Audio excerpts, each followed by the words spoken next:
बात करते हैं चारधाम यात्रा की। चारधाम यात्रा शुरू होने जा रही है और ऐसे में हरिद्वार में भी काफी भीड़ रहने वाली है, क्योंकि यात्री गंगा में डुबकी लगाने के बाद चारधाम यात्रा के लिए रवाना होते हैं। यात्रा की तैयारियों को लेकर हरिद्वार के डीएम विनय शंकर पांडे से खास बातचीत की हमारे संवाददाता पंकज राणा ने। आपको सुनवाते क्या कुछ कहा उन्होंने। उत्तराखंड में 3 मई से यात्रा की शुरुआत हो रही है और हरिद्वार चारधाम यात्रा का मुख्य पड़ाव होता है। जो भी यात्री आता है वो हरिद्वार में गंगा स्नान के लिए जाता है। हरिद्वार से ही ट्रैफिक व्यवस्था को कंट्रोल किया जाता है। आगे कितने यात्री जाने हैं वो सभी चीज़ें मैनेज की जाती है। हमारे साथ उस पर बातचीत करने के लिए हरिद्वार के डीएम विनय शंकर पांडे जी हैं। किस तरह की व्यवस्थाएं सर रहेंगी? सर, हमारे पास तैयारियों के लिए सिर्फ 5 दिन का वक्त बचा है। 3 तारीख से यात्रा शुरू हो जाएगी।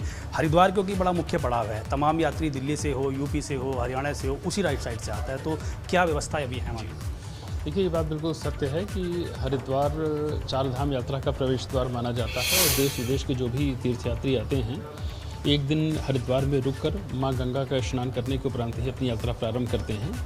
इन सभी चीज़ों को ध्यान में रखते हुए हम लोगों ने जो बेसिक व्यवस्थाएं होती हैं, जैसे मुख्य रूप से जितने भी होटल, धर्मशाला, लॉज हैं, उनको बड़ा स्पष्ट निर्देश दिया गया है कि किसी भी तीर्थयात्री के साथ मनमानी वसूली नहीं होनी चाहिए।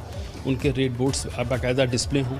हम लोग एक कंट्रोल रूम भी जो आपदा प्रबंधन का है वो नंबर भी हम 1-2 दिन में डिस्प्ले करने वाले हैं कि अगर किसी तीर्थयात्री को किसी तरह की कोई शिकायत होती है तो उस पर वो तुरंत अपनी शिकायत दर्ज करा सकता है और हम लोग तत्काल उसको रिस्पॉन्ड करेंगे, चाहे किसी भी विषय से रिलेटेड हो। इसके अलावा रोड़ी बेलवाला और हर की पैड़ी के आसपास जो भी अतिक्रमण हो रखे थे उनको आज व्यापक अभियान चलाया जा रहा है और बड़ी की संख्या में तकरीबन 1000 के आसपास वहाँ से झुग्गी झोपड़ी और ठेले जो अनथराइज लगे थे उनको सब हटाया गया है।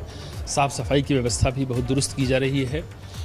इसके अतिरिक्त जहाँ तक ट्रैफिक का प्रश्न है, देखिए, ये चारधाम यात्रा में जो हमारे मुख्य धाम हैं वहाँ पर डिपेंड करता है कि वो कितने लोगों को आने की अनुमति दे रहे हैं, तो उसके हिसाब से हम लोग का कोऑर्डिनेशन रहेगा।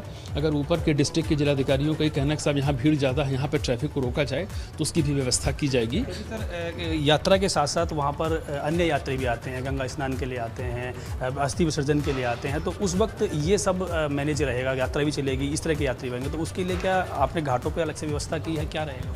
देखिए, हमारे यहाँ पर ट्रैफिक का चूँकि पूरा बैरागी कैंप का इलाका, पंचद्वीप, हमारे यहाँ पार्किंग की कोई ऐसा इशू नहीं है। और जो यात्री हमारे गंगा स्नान के लिए लोकल लेवल पर आते हैं या अस्थि विसर्जन के लिए आते हैं, उनकी आमतौर पर यात्रा 1 दिन की होती है। मॉर्निंग में आए वो बाई रोड अपना और करने के बाद वो शाम तक वापस चले जाते हैं। तो और उसके लिए जैसे सती कुंड, सब अलग अलग व्यवस्थाएं हो रखी हैं। तो ट्रैफिक मैनेजमेंट उतना बड़ा इशू नहीं हमारे लिए, क्योंकि ये आप कुंभ से तुलना करें या कांवड़ से करें तो उससे थोड़ा डिफरेंट है, क्योंकि ये फ्लोइंग ट्रैफिक होता है, आ रहा है सीधे फिर आगे के लिए प्रस्थान कर गया है।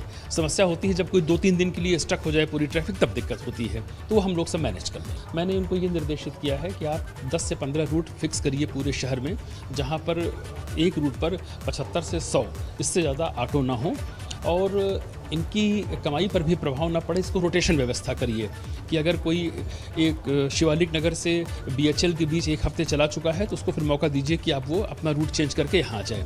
तो वो सिस्टम बनाया जा रहा है और हम लोग उम्मीद करते हैं कि यात्रा प्रारंभ होने के पूर्व ये व्यवस्था लागू कर दी जाएगी। ये बात सर ABP गंगा के साथ बातचीत करने के लिए आपके हरिद्वार के डीएम विनय शंकर पांडे जी, जो चारधाम यात्रा के लिए हर तरह की व्यवस्थाएं मुकम्मल उन्होंने कर दी हैं, क्योंकि हरिद्वार एक ऐसा महत्वपूर्ण पड़ाव है जहाँ पर चारधाम यात्रा से तमाम यात्री आते हैं, गंगा स्नान करते हैं, ठहरते हैं और उसके बाद आगे की यात्रा शुरू करते हैं। तो ऐसे में हरिद्वार में हर तरह की व्यवस्था को दुरुस्त करना एक चुनौती होती है, लेकिन फिलहाल डीएम का ये कहना है कि वहाँ पर सभी तरह की व्यवस्थाएं मुकम्मल कर दी गई हैं और यात्रा का इंतजार किया जा रहा है। देहरादून से अपने सहयोगी मनवर के साथ पंकज राणा, ABP।